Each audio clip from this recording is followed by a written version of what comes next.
morning. Welcome to the Florida Health Grand Round. We're excited to welcome Dr. Becker today. Just a few things before we go ahead and get started. All phone lines are muted, so if you're calling in or joining us via webinar, we won't be able to hear anything you say. However, we invite you to contribute to the discussion by typing in questions. We will monitor the question feature throughout the entire presentation and answer all questions at the end during the Q&A session. Additionally, we are providing continuing education credits today. To get those credits, complete the survey that pops up at the end of the presentation or the survey that's sent to you via the participant email about an hour after the presentation. You don't have to do both, just complete one of the surveys. And please make sure you put your license number and name to get that those credits. And then here to introduce today's presenter, we have Dr. Kendra Goff. Right. I'm just going to sit here and hopefully folks can hear. Today's presentation is featuring Dr. Alan Becker, a public health toxicologist specializing in environmental health. Dr. Becker is an associate professor of environmental and occupational health at Florida A&M University with research interests in environmental health, pesticide exposure, occupational toxicology, and chemical preparedness. Since 2008, Dr. Becker has served as a mentor to developing public health researchers, serving as an advisor to several master's projects at Florida A&M. Beyond his mentorship roles, Dr. Becker is a prominent researcher in his field, regularly publishing and presenting his work at lectures and conferences. Please join me in welcoming Dr. Alan Becker. Thank you and good morning. And as you can see, the title talks about participatory-based methods. How we did this is that, a lot of times the community trusts their community leaders.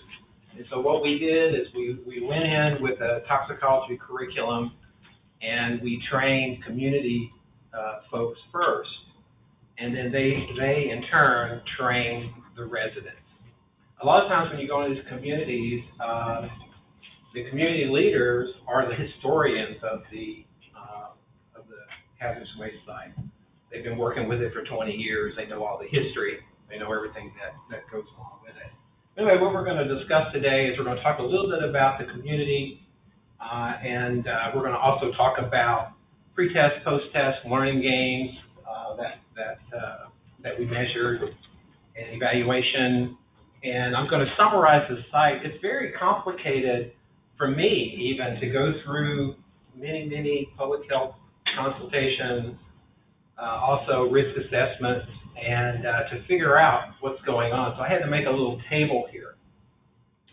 Anyway, I have no financial disclosure. This is the group that we were on an R01 grant with ATFCR to do this work, and we had several other things that we focused on. Dr. Harris, of course, is the PI of this grant. When I came back from Missouri State to work there, she said, "You're going to work in the community," and I really enjoyed it. I think as long as you're passionate, you're a good listener, that it works out. And then I also have Dr. Southern, who helped me with the pre-test, post-test, and the evaluation. Some folks too from the county health department in Duval that worked with us as well. And then we also had student internships that went over there as well. So the grant covered all those different things. First thing I want to start with is environmental justice. I'm sure you all have heard about it. It's the fair treatment of all people regardless of race. You need a significant input from the community on any issues, especially with hazardous waste sites. And then you can see 27% of all incineration acts and 45% of inactive incinerators are in low income and low poverty areas. And you can see that with air pollution and with all sorts of other industry, and that you could almost predict where the most hazardous areas are based upon where African Americans live and Hispanic populations live. EPA uses containment more frequently in African American populations, and there's a very small amount of budget that really looks at this. Community mistrust. I really didn't know what that was. I heard the word a lot, and when I sat down to write this paper, I talked to a community person and said, kind of describe to me what mistrust that has occurred in your community. And, she talked to me for maybe 20 minutes, and I made notes. And when I just wrote out what she said, and I found references for everything. So but basically, there is a prediction of when first listed community most concerned with management, remediation, site-specific issues, health effects, and environmental monitoring. Over the next 5 years, it shifts to exposure assessment, reduction methods and route of exposure, and contamination of the soil, air, water. So it has a predictable timeline over 5 years. So there's a lack of communication. That's the big thing. They don't know really what's going on with the method of remediation, the logic, the process, the effectiveness, health effects, monitoring, exposure reductions.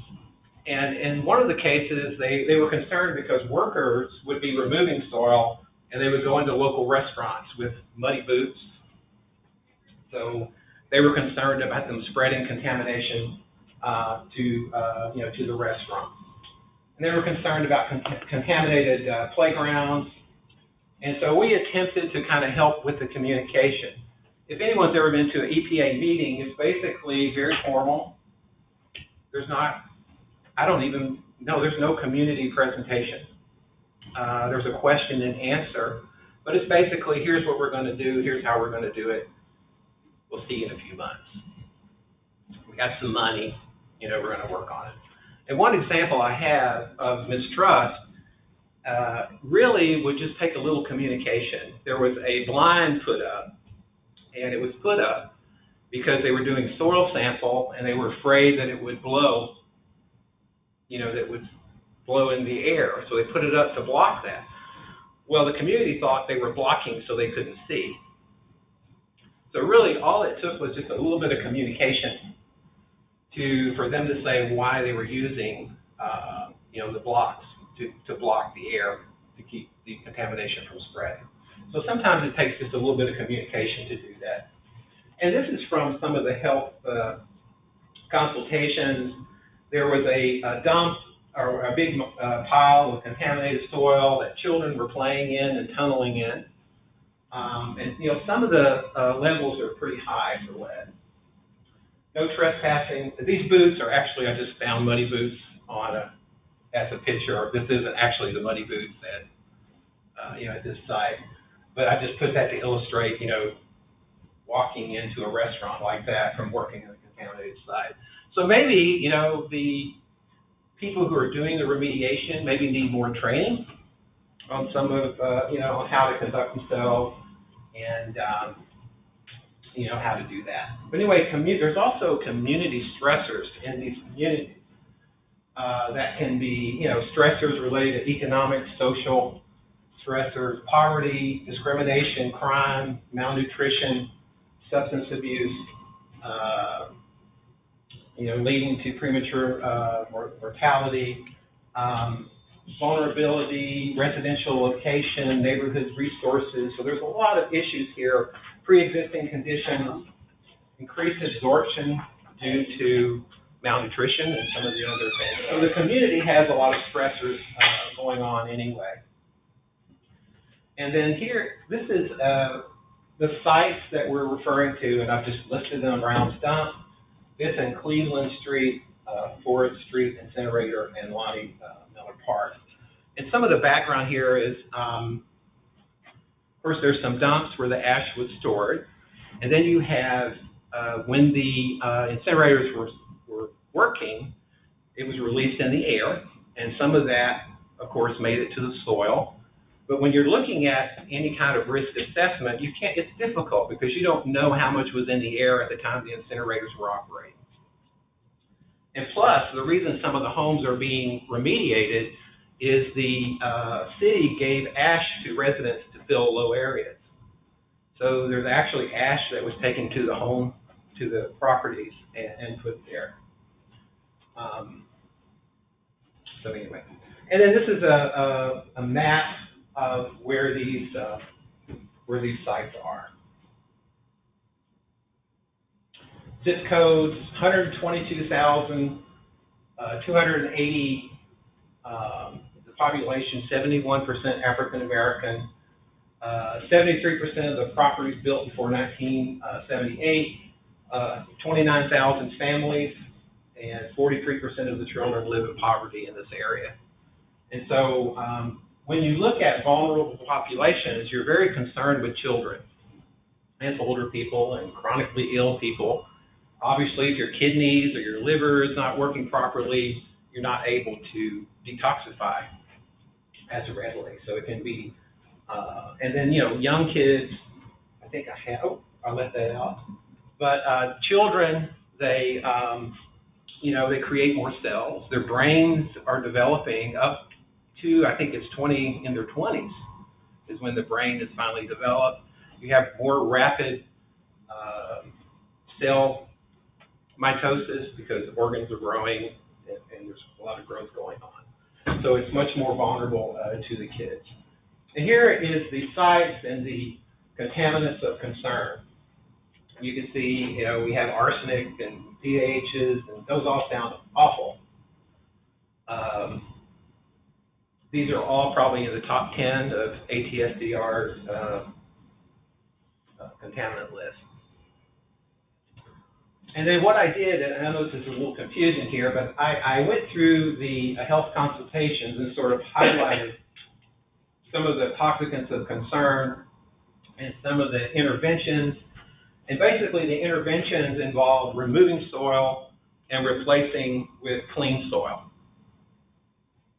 I'm not, someone, when I went to one public meeting, they said that the homeowners had the authority, I guess, to allow cleanup or not allow cleanup. And so I'm not really sure how much of the area was actually remediated. I tried to call Project New Ground in Jacksonville. They wouldn't return my calls, so I'm not really sure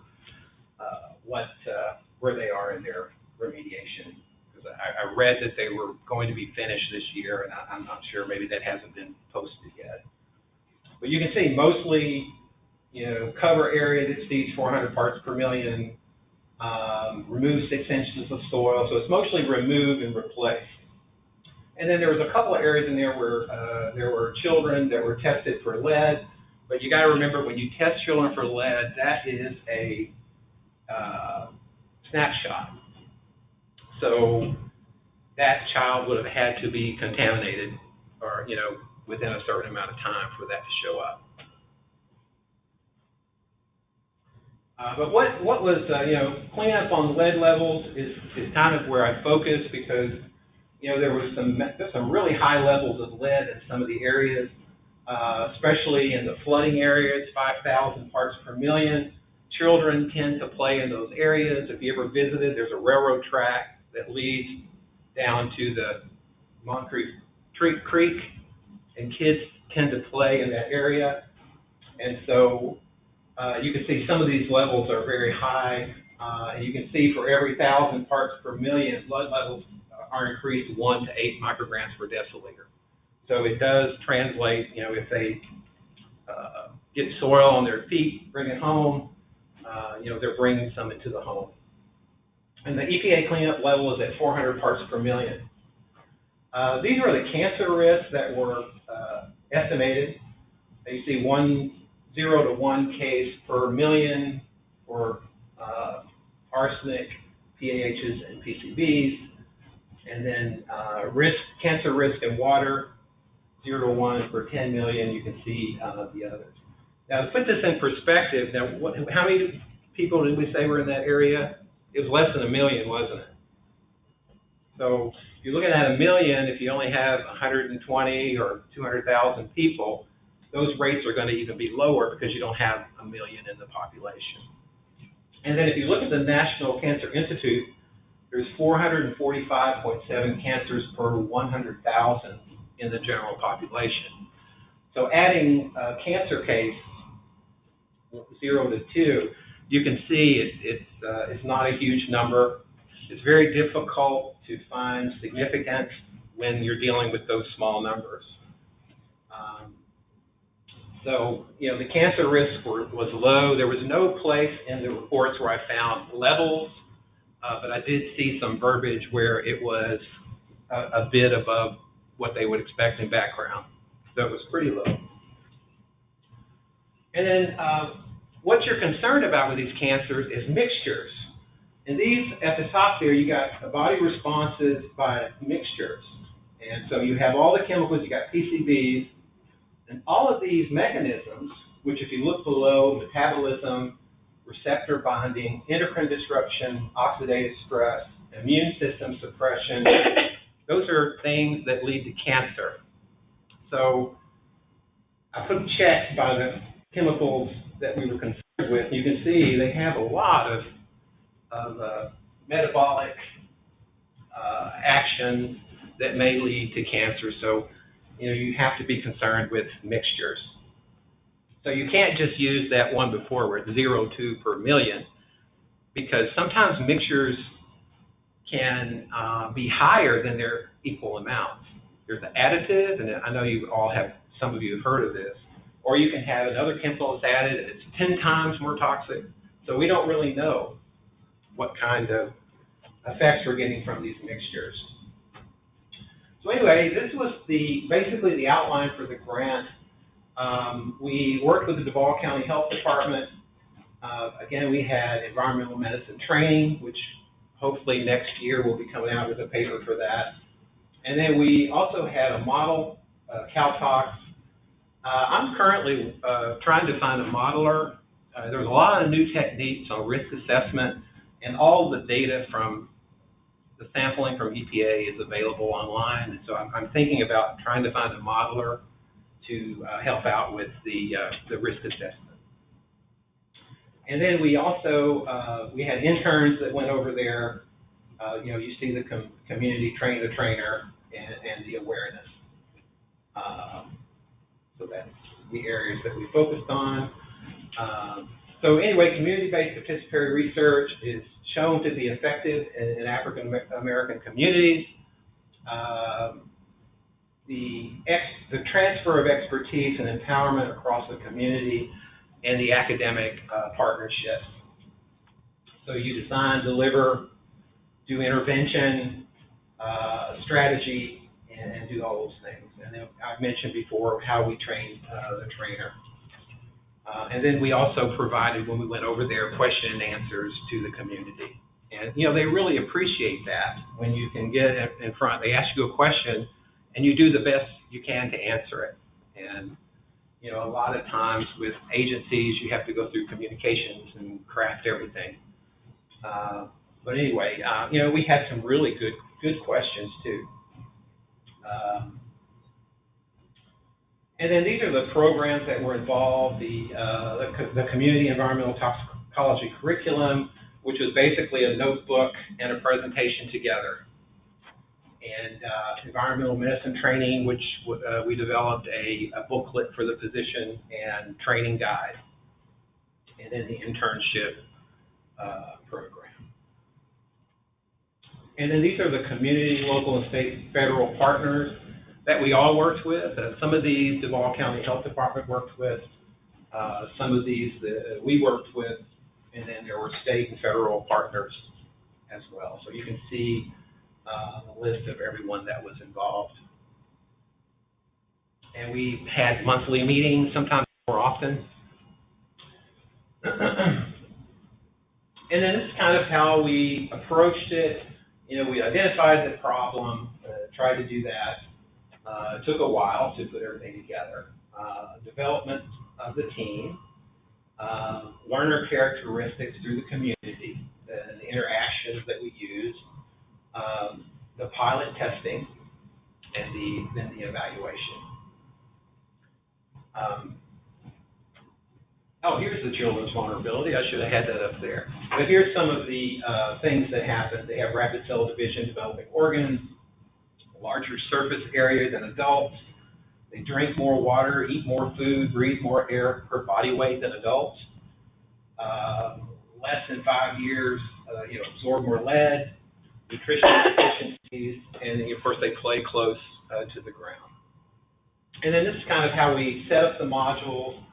We reviewed key toxicology terms. We reviewed human exposure, environmental pathways, remediation, and what was happening with the risk assessment. And then also discusses how to reduce risk.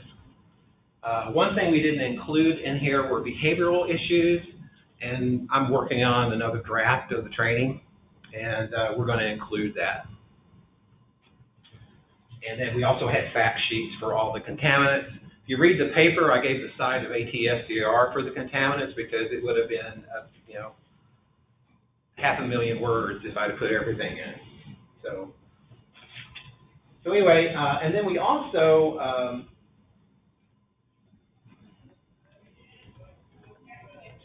TOX modules. We had done a curriculum 10 years ago, and it was sort of a basic curriculum that is for any site. And the difference was this curriculum was specific for the Jacksonville ash site. And so that's how we, focused on it. And this is kind of a place where you can look at the generic one. And then also from the TOX curriculum, we developed this video. And I would invite you to go take a look at the video. It was very expensive, but it works well at outreach events and other things. So and it was created from the toxicology curriculum. And this is where the training is occurring.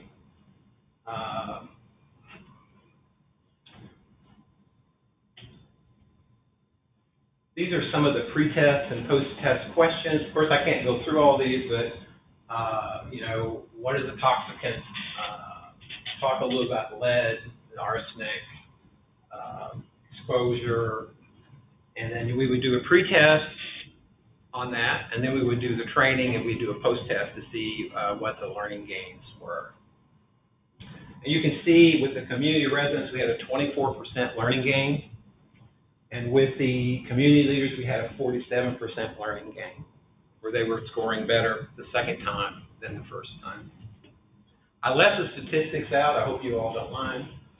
Also, the community, this was the evaluation, and you can see, they basically, one neutral person there, but basically they rated it pretty well and a good training. And then this next part, this is sort of talking about the physician training and the model of going through when the ash occurred, where it was dumped, and the zip codes involved. Now, zip codes are important if you wanted to do any kind of cancer research or anything like that. You could find information. And what I noticed, I was looking at census, and the population is going down in that area, and that's usually what happens when you have a Superfund site. People stop moving to the area, home values plummet, and basically the population goes down. People want to move out, nobody wants to move in. Basics of toxicology was also in the physician training. Also risk assessment was there as well. Exposure history form, we provided a history form for the physicians, and then also some role playing in some of these contaminant exposures, lead, arsenic, dioxins, and PAHs. The Duval County Health Department was more involved in delivering this training than we were. And then they produced a environmental medicine book, a handbook that would help out.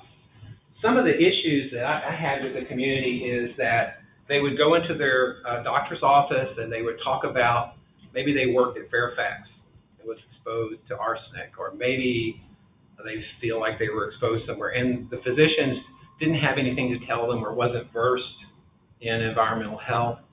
And basically in medicine, there's not really an environmental component to their training.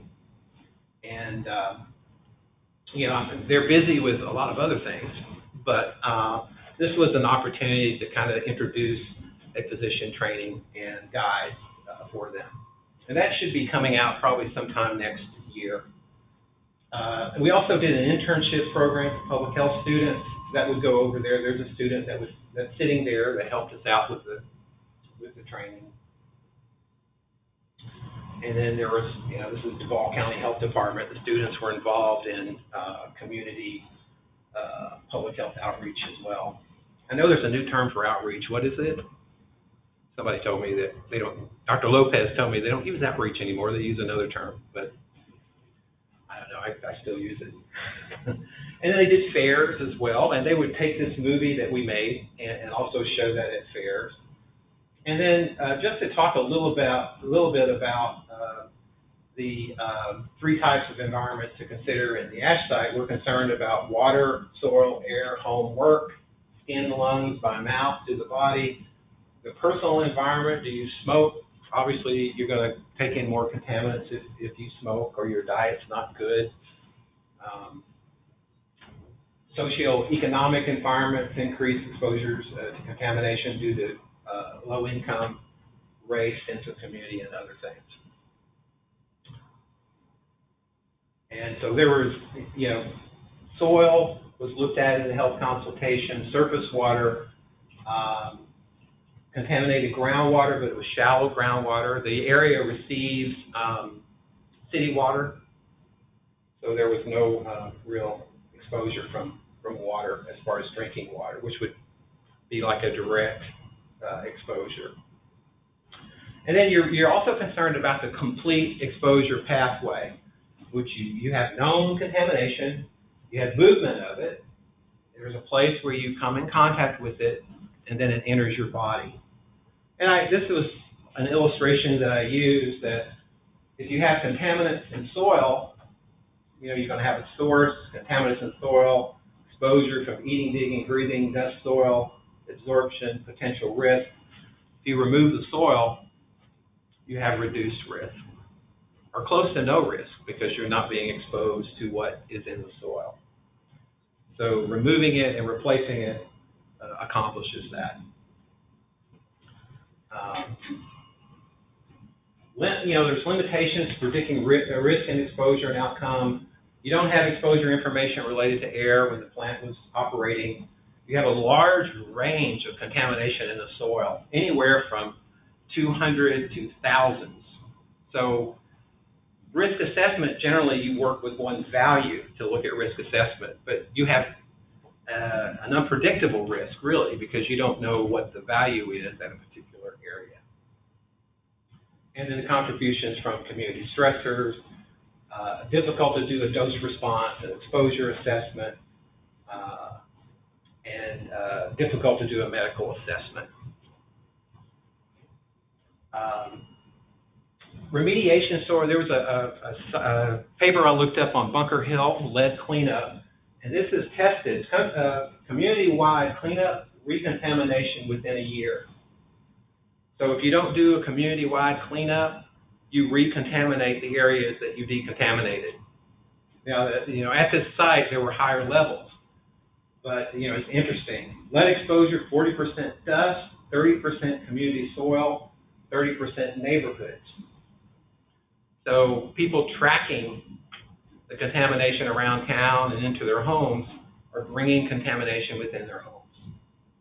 I mean, I would love to be able to do some sampling in the homes to see what the lead levels are in the homes in that area. That would show you, how much was coming in.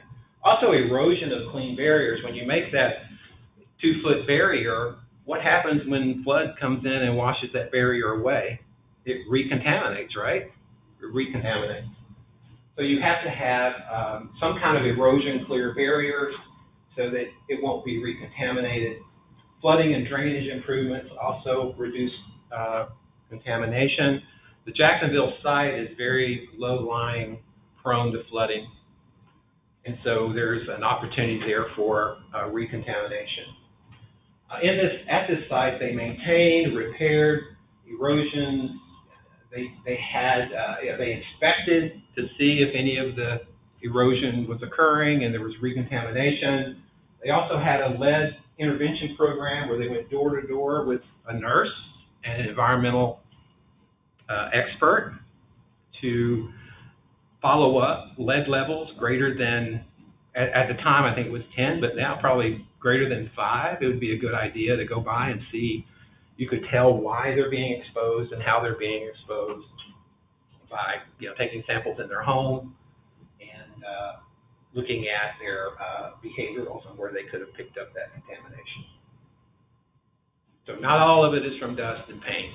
It comes in, you don't take your shoes off, you bring in the dirt, you're bringing lead into the house. Methods to monitor and reduce lead exposure. Expand blood lead testing to children above 5 micrograms per deciliter for exposure assessment. Sampling for lead in homes and evaluation related to source of contamination and exposure through environmental health and medical experts. Expand to include exposure modification and community toxicology curriculum. There was thought from Duval, because they had made such a public outreach, that they had alerted the community that there was a problem and that maybe that might have reduced the lead levels in the area. So there's things you can do with community education, but then there are other things you can do, like improve drainage. There's also, you can promote the decontamination of homes through cleaning programs. Calgon, or any detergent that has phosphate, binds to lead, removes more than 95, 96% of it. So just by cleaning and, you can also decontaminate homes. These are just some frequently asked questions. Is it safe to eat fruit, vegetables, nuts from plants and trees grown in contaminated soil? Is it safe to eat fish caught in contaminated waters? We don't know that because I don't believe that they completed fish sampling. What are the additive effects of the contaminants? We don't really have the answers to all that. Is it safe for my children to play outside in the yard? Children can get their hands dirty, put it in their mouth. Some have pica, which is they eat soil, may eat soil.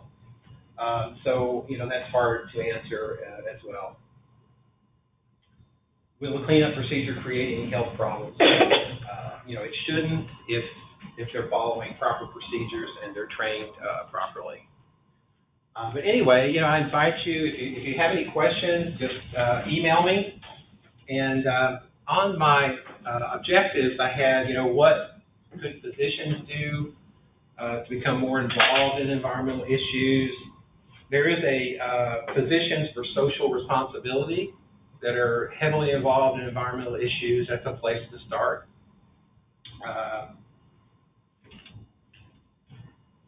They could have a primary role in educating families on prevention. Support universal lead testing in 1 to 2-year-olds. You can now buy an instrument that's very cheap to do lead levels. Follow up medically and with environmental investigation with levels above 5 micrograms per deciliter. And then, know how to get resources. A lot of Superfund sites, there haven't been publications come out about it, but know that you can go to ATSCR or EPA. You can find out information about chemicals, and you can also find everything that they've done to a Superfund site. It's all available and online. And any physicians that is on this training, if you can think of anything additional that you'd like to add, please email me or let me know. But anyway, that concludes my presentation. I'm not sure how I did on time, but if anybody has any questions, please ask. And like we stated at the start of the presentation, if you're joining us via webinar, go ahead and just type your questions into the question box. We're monitoring it, and we'll go ahead and ask as they come in. Thank you. Does anyone here have any questions? Yes, sir. Dr. Becker, I remember reading about the REACH approach years ago, and it's great to see what you guys did with Duval County. Do you recall any examples or when you guys would, present this information to the community? Did certain things work to really, get them to understand, well, in this case, the extent of the ash problem, Right.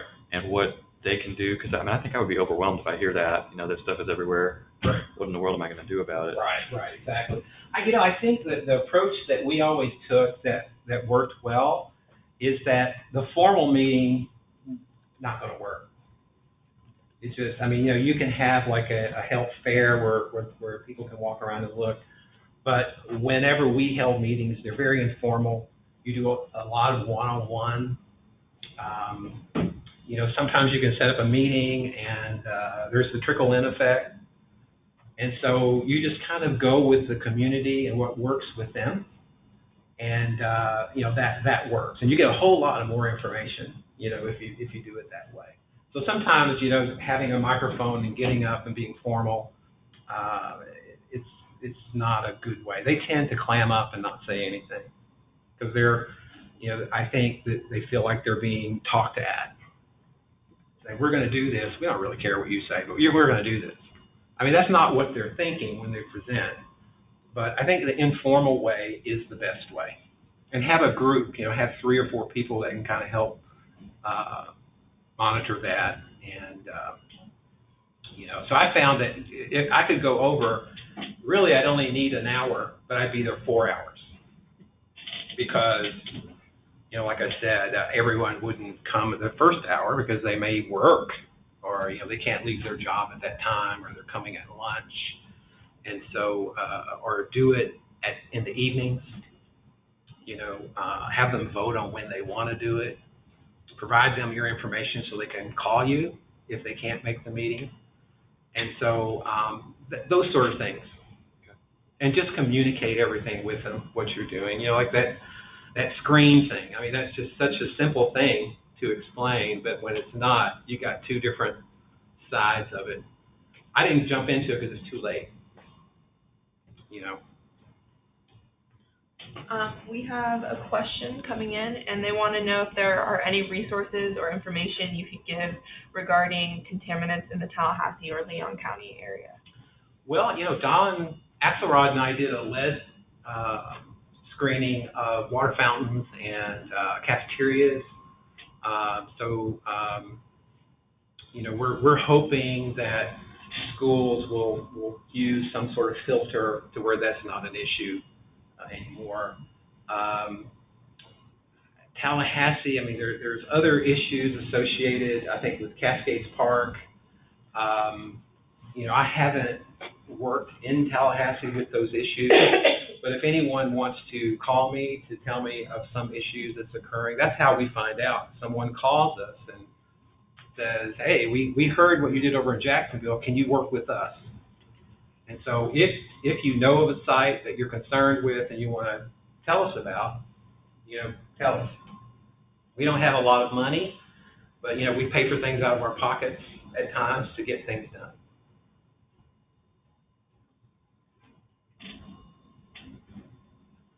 Anybody else in the room have a question, or anybody want to send in more questions to the chat feature? Anybody think of anything the physician can do? No? If you think of any, just let me know. Because I'm going to do the paper on physician training, and I want to include, a list of what physicians can do. It'd be nice if, it's actually a pretty big issue right now that there are several people that come out with commentaries on environmental health not being in physician training and wanting to introduce it. So it is an issue. And, Department of Health, environmental health working in the Department of Health, generally you have a physician as a Surgeon General, and you have other physicians at some of the other executive areas. So you all, probably have to train them. And so it's just logical that physicians should have a little better background on it. And I didn't mean to knock anybody, the EPA or anything, because it's just that formal thing is is just not a real effective way. Anybody else have any questions? If we don't have any more questions, we're going to go ahead and end for today. I'd like to thank Dr. Goff for coming in to do our introduction today. She is the Bureau Chief of Environmental Health and State Toxicology. Additionally, we would like to thank Dr. Becker for coming in today and giving such a wonderful presentation. If anybody watching or here in the room would like a copy of the presentation, I have that, and I can send it out to you. Simply email me, Etta Rodriguez, at edga.rodriguez@flhealth.gov, and I'll send it to you. Additionally, Dr. Becker referenced the paper a few times. We also have a handout version of that I can either email you a copy of, or for those watching remotely, it's available under the handout section for you to download. Our next Florida Health Grand Round presentation will be on April 9th at 10 a.m. We'll be located in Hillsborough County for anybody at that health department that would like to join us, and we will be featuring Dr. Karen Liller from the University of South Florida. Dr. Liller will be presenting on child and adolescent injury and injury prevention with examples from sports injury research. You can register for this by clicking on the e-invite that will be sent out in the upcoming weeks. Additionally, National Poison Prevention Week is next week. So that's why we want to feature Dr. Becker and bring attention to poison prevention. So thank you everybody for joining us, and we hope that you join us next month.